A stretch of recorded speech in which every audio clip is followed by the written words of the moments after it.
Fire triangle क्या है और ये मैं क्यों पढ़ा रहा हूँ, ये थोड़ा सा आप लोगों के ध्यान में कल भी आ गया होगा और आज भी आ जाएगा। ठीक है, अगर कोई कसर रहती है तो क्वेश्चन कर लीजिएगा, नहीं तो अगले दिन डिस्कस कर लेंगे। ठीक है, इंशाल्लाह। दूसरा, कल मैं जैसे आप लोगों को कह रहा था ना कोई क्वेश्चन, तो क्वेश्चन किसी ने नहीं किया, मेरे जहन में एक आया था, लेकिन मैंने बोला जाने दें, अगर ये करते हैं तो ठीक है, नहीं तो जाने दें। पहले मैं आप लोगों को वो उसका जवाब बता देता हूँ कि अगर आपने स्टारिंग का अमल करना है, बर्नेबल मटेरियल रिमूव करना है, तो खाली उसमें ये नहीं होता कि आपने सॉलिड चीज़ें रिमूव कर देंगे। ठीक है, अगर सॉलिड फायर लगी हुई है, टाइप्स ऑफ फायर का पता है ना, मैं पढ़ा भी चुका हूँ, 2 बार पढ़ा चुका हूँ, किसी को याद नहीं होगा। तो सॉलिड मटेरियल तो आपने ये टेबल गत्ते शत्ते आपने साइड पे कर दिए, उसको लिमिटेड कर दिया। ठीक है, फूड चेन उसका ब्रेक कर दिया। लेकिन अगर खुदा न खास्ता आपका जो है किचन में आग लगी हुई है, गैस की फायर लगी हुई है, फ्यूल की आग लगी हुई है, लिक्विड फायर लगी हुई है, तो उस सूरत में आप क्या करेंगे? या इलेक्ट्रिक फायर लगी हुई है, इलेक्ट्रिक फिर कन्वर्ट हो जाती है सॉलिड में थोड़ी देर के बाद, और अगर लिक्विड पड़ा हुआ है वहां पे आसपास फिर लिक्विड में कन्वर्ट हो जाती है। तो उन सूरतों में आप लोगों ने क्या करना है, मैं इलेक्ट्रिक के बारे में भी 2-3 बार बता चुका हूँ, नहीं याद होगा किसी को।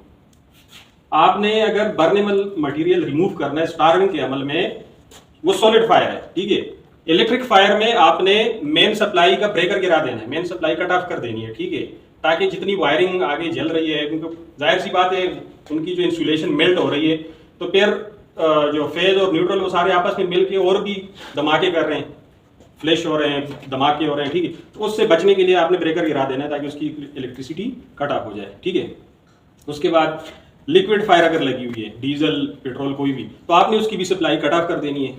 अगर इंजन के ऊपर आग लगी हुई है तो क्या करेंगे आप?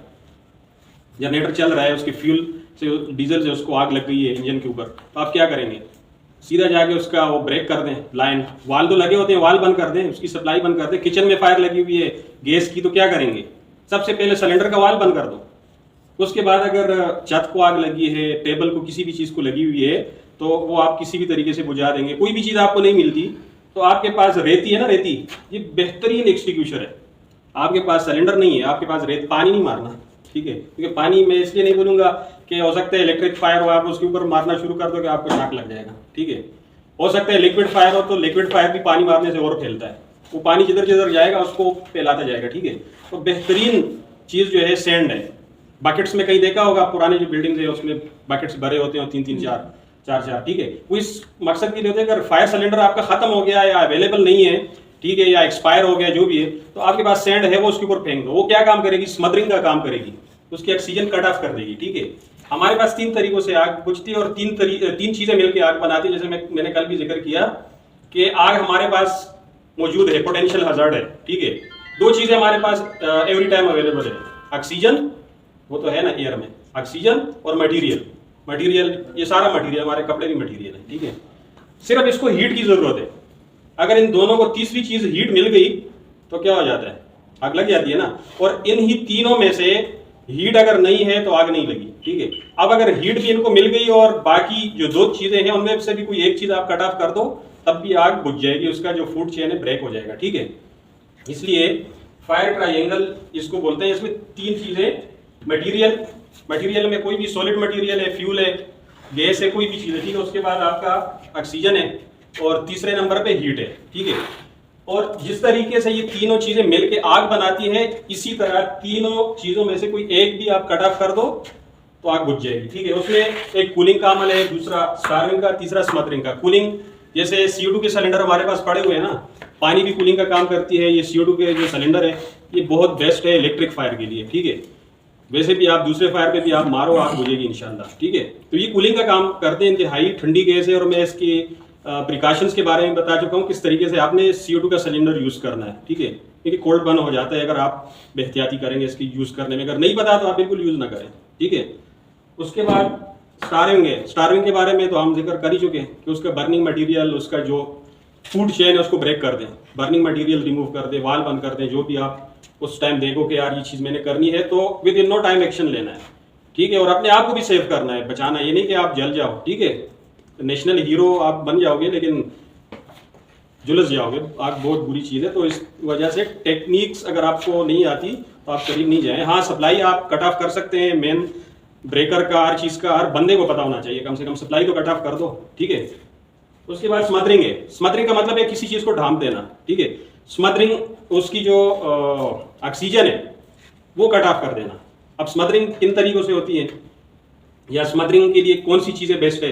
अगर खुदा ना खास्ता किसी बंदे को आग लग गई है तो स्मदरिंग के जरिए उसको आपने कैसे, जो कपड़ों पे आग लगी है कैसे बुझानी है, उसको कैसे सेव करना है। उसके ऊपर एक वो ब्लैंकेट आता भी है, लेकिन नॉर्मल भी कोई ऐसा ब्लैंकेट कि आप देखो चादर के यार ये मैं इसके ऊपर गिरा दूँ, अच्छी क्वालिटी का होगा तो वो बजाय जलने के उसकी जो आग है वो बुझा देगा, ठीक है, उसकी ऑक्सीजन कट ऑफ कर देगा, स्मदरिंग का काम करेगा, ठीक है। उसके बाद ये स्मदरिंग ज़्यादातर लिक्विड फायर में जो फ्यूल या पेट्रोल इस तरह की जो फायर होते हैं उसमें यूज़ होते हैं। AFFF के cylinder, aqueous film farming foam, उसमें 6% AFFF का केमिकल होता है, बाकी 94% पानी होता है, कुछ एयर भी उसमें वो जाते जाते मिक्स हो जाती है। जो उसका नोजल होता है उसमें वो होल होते हैं एयर के लिए भी, ठीक है। तीनों चीज़ें मिलके वो झाग से बनाती हैं, वो स्मदरिंग का काम करती है लिक्विड फायर के ऊपर।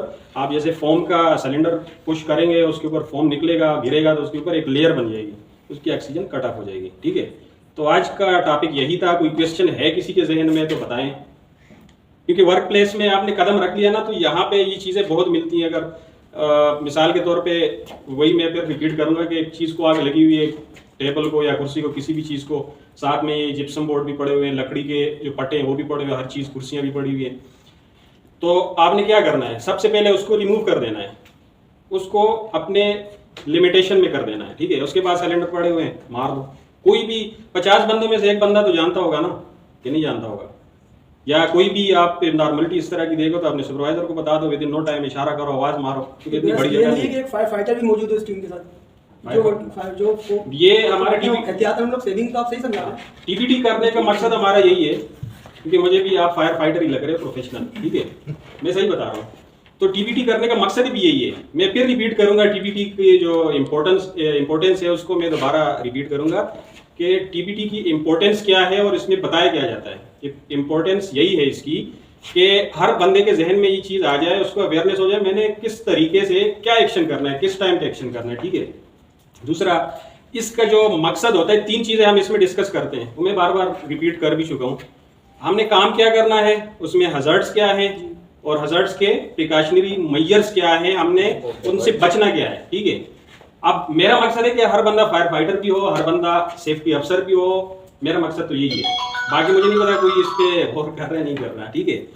और फिर भी अगर प्रॉब्लम हो आप लोगों को तो मेरे पास आया करो कि हमें ये चीज़ जहन में आई है, जहन में उड़ जाए। लेकिन पास टाइम कंडीशन रहती है, इस टाइम कंडीशन होती है, बंदा सेविंग सोच सकता था, 10 में से 2 बंदे हीरो बन जाएंगे, 8 बंदे अपनी सेविंग दे दो, तो फायर फाइटर होना लाजमी होता है, गाइस लाजमी है। और मेरा मकसद भी यही है और हमारा पूरी कंपनी का मकसद यही है, हर बंदे को सिखाना, ठीक है। अब मैं हर बंदे के पास तो नहीं जा सकता ना उसको सेव करने के लिए, हर बंदे की जो स्काफ फोल्डिंग है वो जोड़ने के लिए तो मैं नहीं जा सकता ना, तो वो आपने सीखनी है। तो इसी तरह आग बुझाना भी आपने सीखना है।